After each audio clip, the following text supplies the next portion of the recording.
main speaker tonight, whether you like it or not. I thought you'd all have your fill of me by now, but somehow this got scheduled way in advance, and I'm committed to speak. And my topic tonight is the hidden Jesse James family. Now, most of us think we know the Jesse James family, but we all know that there are a lot of people out there making claims to be members of the Jesse James family. There have actually been two histories of the family that have been written. The first history was written by Joan Bemis. Now, Joan Bemis is a great-granddaughter of Drury Woodson James, and she started investigating the family, and then she wound up publishing this little volume about 25 years ago, is it the first one? Yeah, about that. For a while there, for about 5 years, this was the only known James family history that existed. And then Philip Steele subsequently published Jesse and Frank, the Family History.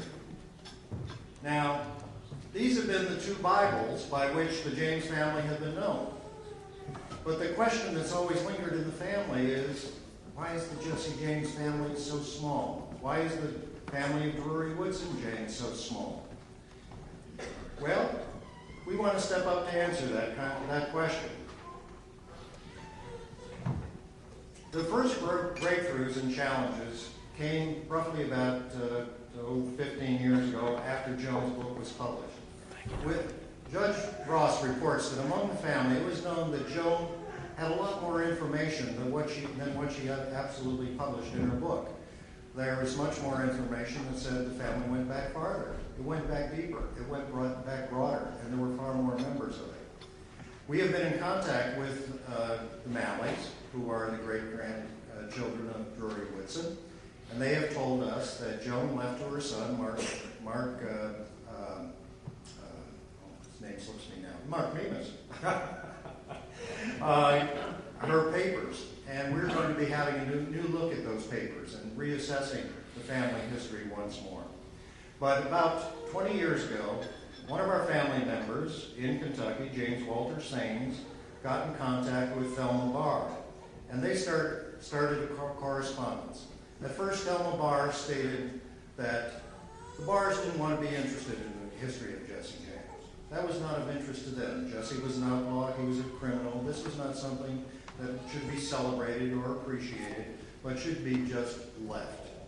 Well, James Walter Saines, who's called Jim Saines, was a little persistent, and he engaged in a dialogue, and lo and behold, he got Thelma to start engaging in the family history.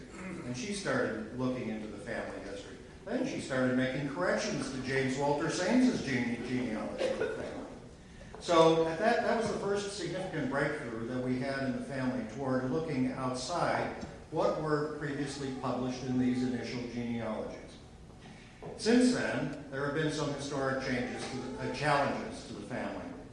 We have, and you may have noted it at the reception, John James, who began to appear. Jesse James is alive. Of course, how long ago was that? 50 years after his death.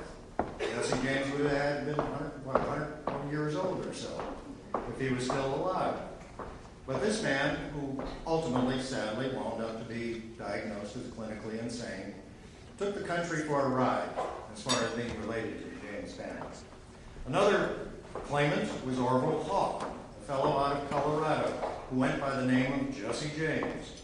He was one of the charlatans, again, who tried to pass himself off as a family member. The most famous one of all is J. Frank Dalton, and he was the most serious challenger, and he's still being supported today. His case was disproved in 2 court cases, and in the 1995 exhumation of Jesse James through the DNA practices that were employed in that exhumation. The current challenger is Betty Dorset Duke, who believes that her great-grandfather, James Courtney, was the actual Jesse James. And it doesn't matter if they dug up the real Jesse James. It doesn't matter if they proved it with the DNA. It doesn't matter if they proved it with court cases. She has the real Jesse James, and it's her great-grandfather. Last year in St. Angelo, she came to our meeting, and she demanded of Judge Ross that he submit to a blood test right there and there in public in front of everybody. Judge Ross doesn't drop a bit of blood for anyone else. What were the commonalities among all these challengers? Well, first of all, there was a lack of any compelling or convincing proof. There was a lack of established relationships to the family, either through the main line or through its in-law families or other families related to the in-law families. There was a lack of any documentation or evidence, but that sure didn't stop the claimants, and it probably never will. And why not? Because the family of Jesse James is a legendary family. It always will be a legend. It will always be in the American folklore and myth, and it will carry forward, and there will always be people claiming to be members of the family of Jesse James. About 6 years ago, I had the misfortune of losing my parents in about 9 months of each other. In our family, when we asked the great aunts, are we related to Jesse James? And it always was a persistent question. They said, you know all you need to know about Jesse James, and that's that.